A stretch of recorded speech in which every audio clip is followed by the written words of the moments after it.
Alright, let's do take two because I pushed the button again halfway through the video and cut it off. Come on. Hope you're doing well wherever you are.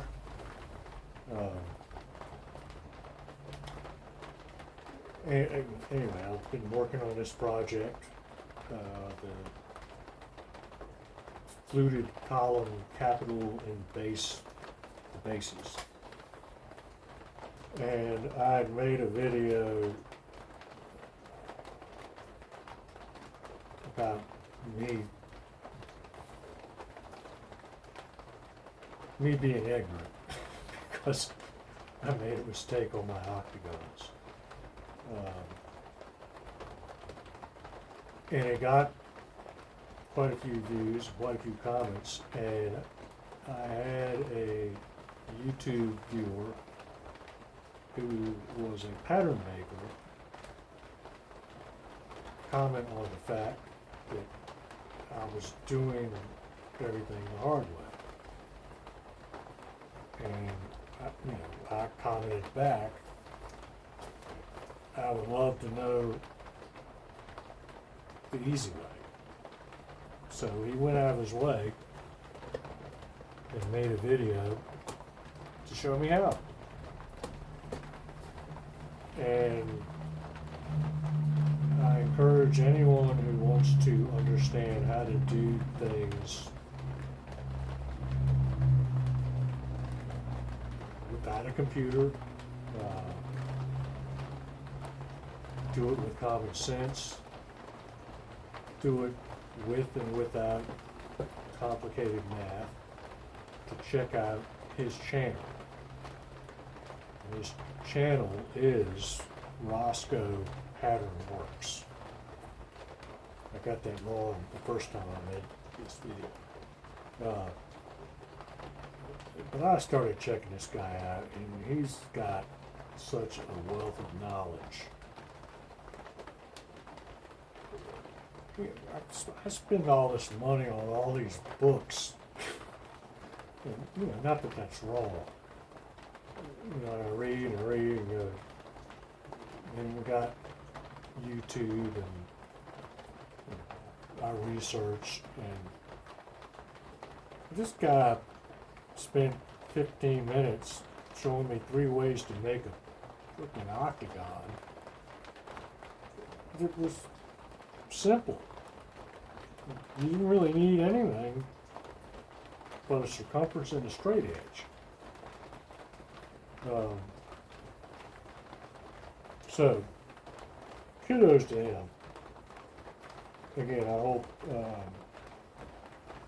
if you're interested in that kind of stuff, check out Roscoe Pattern Works,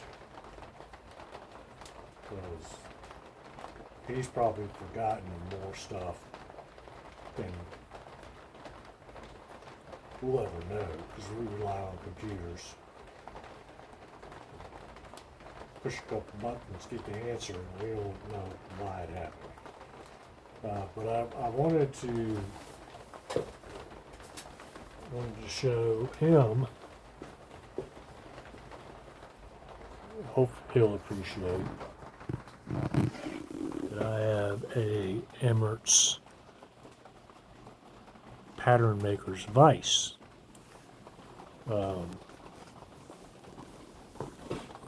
And I'm sure he'll correct me if I'm wrong.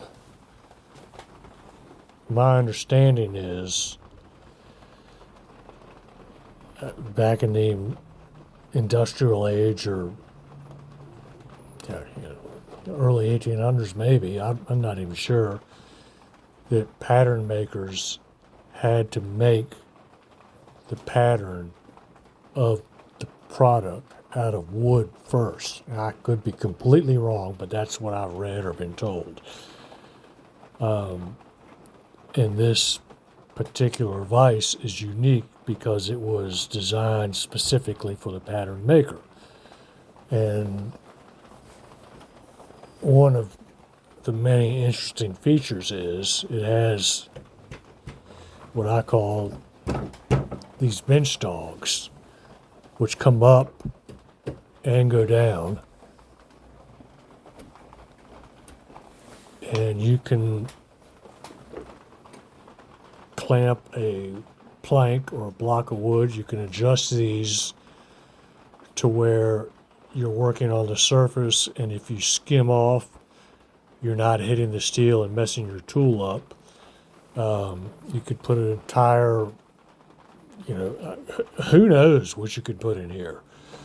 I mean, these guys were making gears and cylinders and, basically everything that was a piece of machinery back in the day. If I, again, am not mistaken, they had to make it, they had to design it and make it out of wood. So you had this feature. You also had this knob here that you can turn, and it will adjust the jaws of the vise on a taper, so you could clamp securely, obviously, tapered, or I don't want to say abstract, that's not the pieces. And it goes back the other way, of course. Another, what I think is a unique feature is, up under here, you have two levers, and you can release one. Oh, shit.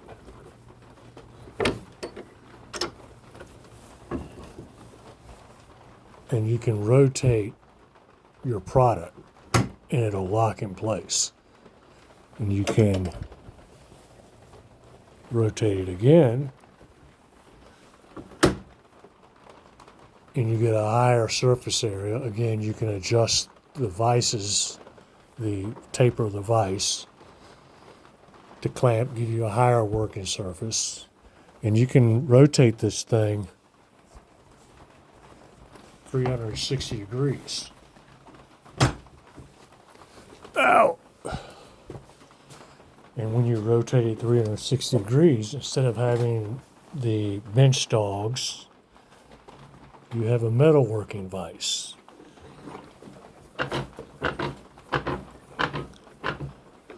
Adjust my, a little bit more. So you can put metal products in there and file them, shape them, sharpen them, whatever the case may be. And still yet, let's go back to, oh my gosh, I feel like I'm really getting old.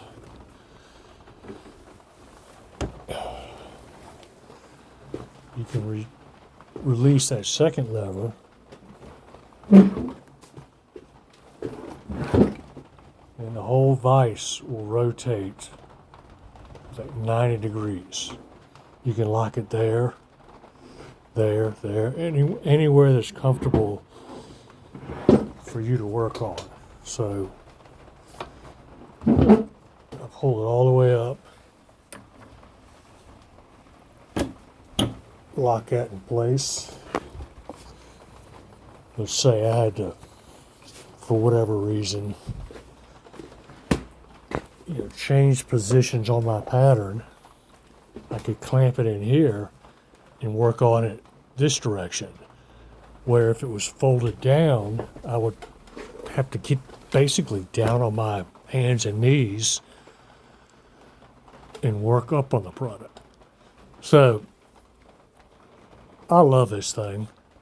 It's got some flaws. Somebody cranked down on it too hard. It's got a little crack in it, but it still works. I think I paid $300 at a flea market or something. I mounted it, and it's probably one of my best purchases.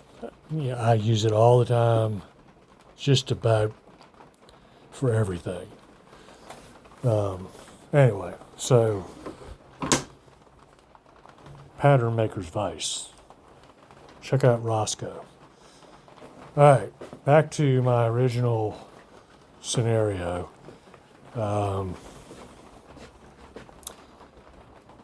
So I decided I was going to change tactics. And, I was having issues with my bandsaw, which I think I probably corrected today. But I thought I'd be a genius and make a router jig, which I made out of this piece of 1/2-inch plywood. That's the router. That's the motor. Oh, God. Motor goes into this high-tech jig, and you rotate it to adjust your depth. And you put a bit in it similar to this, a little bit different.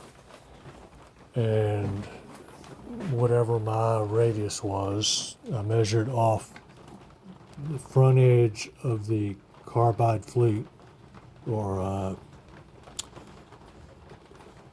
carbide blade back, and I screwed a pivot point. Again, I thought I was being that thing weighs a ton. I thought I was being really smart. So, you got your pivot point and you rotate the motor around this 1/8-inch hardboard. All right, I did that.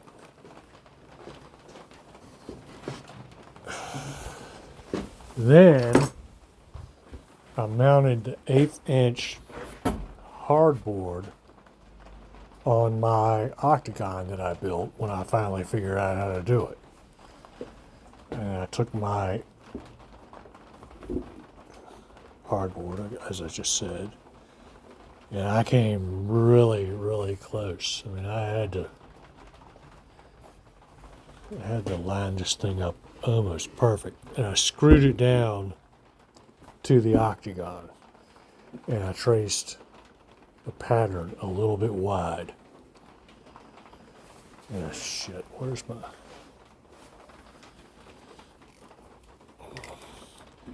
I didn't trace it hard.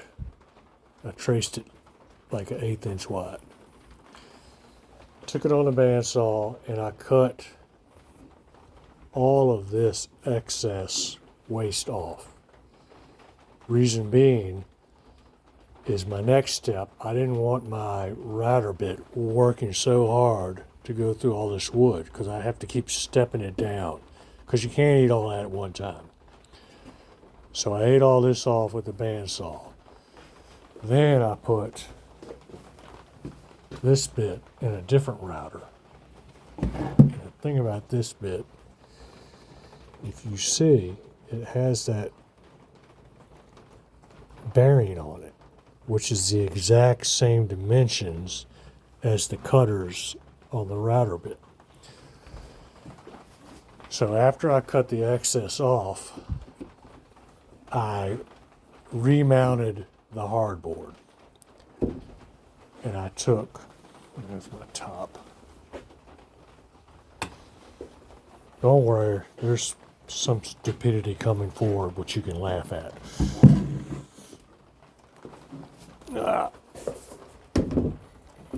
Because I thought I was really being smart. But I took that,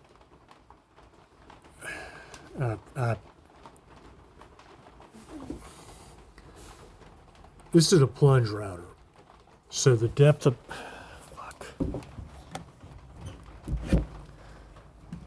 go down there.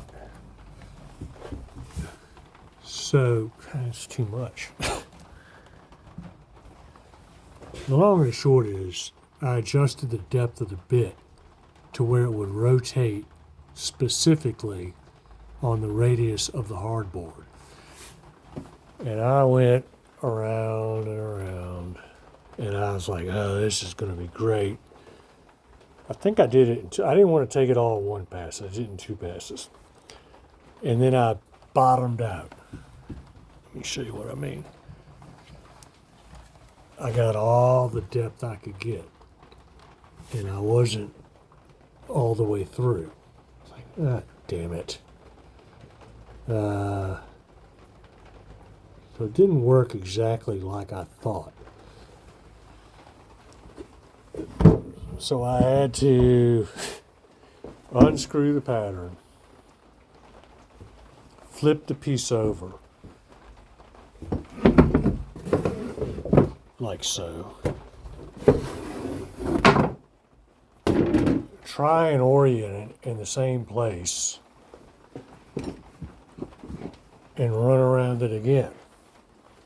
And I came pretty close, but it wasn't perfect, which basically left me to the same spot I was beforehand with the bandsaw, because I had a lot of sanding and scraping, and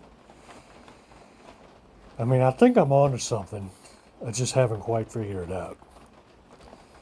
But what do I got? I got this one still I got to cut. So before I do it, I'm going to figure it out. I'm either going to make sure my bandsaw works right, or I'm going to do this again with a better idea. I think I showed you in the last video that, you know, after I made it, I separated to where I can run my bearing. I can turn this upside down and I can run the bearing on that face to get this concavity, and then I can run the bearing on this face to get this concavity, and put them back together to get my scotia. And even then, I'm not done, because the bottom of the scotia is not square with the top. So I got to make another pattern that's, I believe it's 3/8. It's probably I can't remember, a 1/4 inch less than that radius. Remount the top piece and cut it all out again. So yeah, it's a pain in the ass. And then I got one more member. So you got your square pedestal base. Then you got, I forget the architectural names. I call it the round over. Then you got your scotia. And then you got one more member that leaves, it leaves about,